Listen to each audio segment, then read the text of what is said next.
Have you also had your heart broken recently? Trust me, I've been there. You're not alone. In fact, the phenomenon you're experiencing has a physiological explanation.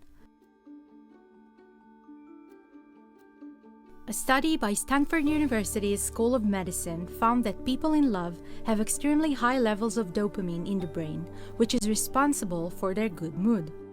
It turns out that this dopamine and the rewarding feeling it creates also has an effect on the way we experience pain. The broken heart syndrome is also called Takotsubo, and it's an acute heart failure syndrome. This syndrome is very common among women. Around 90% of patients are women. Probably women are more emotional and are prone to Takotsubo syndrome.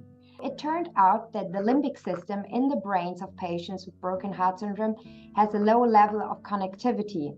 It seems that patients have difficulty in controlling their body's physiological response to situations of extreme stress and sharp emotional pain. For a long time, Takotsubo was underdiagnosed, underestimated. And when we started our research, there was a lot of scientific recognition and awareness, and also the diagnosis of Takotsubo increased, and that shows us we are getting better in the diagnosis and we are more aware of this disease. One day we will find a cure for that.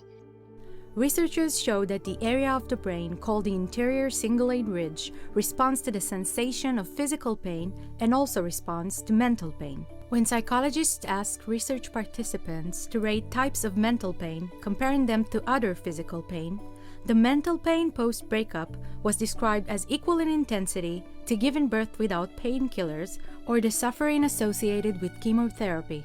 In the broken heart syndrome, the heart changes its shape and becomes more elongated. The syndrome was discovered in Japan in the 90s when patients complained of heart attack-like symptoms without any blockage of the blood vessels. Most patients recover within a few days or weeks, but this is a life-threatening condition which has ended in death in a small number of cases. We do know from brain studies that there's a lot going on in the brain that is making people impaired psychologically, because their brains are responding in an extremely strong way to something.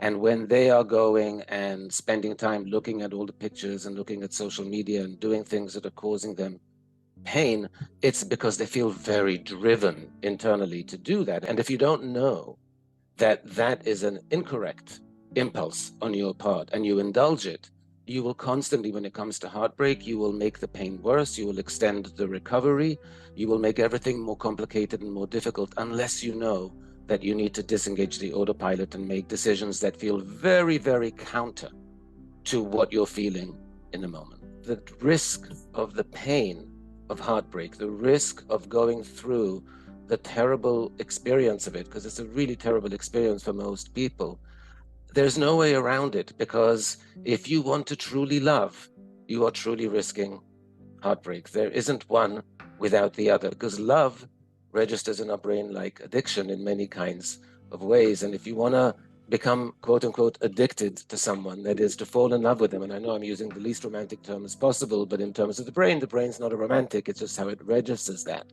When you are falling in love and you are risking that addiction, you are risking the heartbreak and the withdrawal that will come with it if and when the relationship doesn't work out. Let's say you have a headache and you take a pill, but if it won't pass in a few days, you'll see a doctor, right? Try and do the same with getting over a broken heart. See a therapist or talk about how you feel. Embrace the sadness and the pain. Take it easy, one day at a time, because this too shall pass.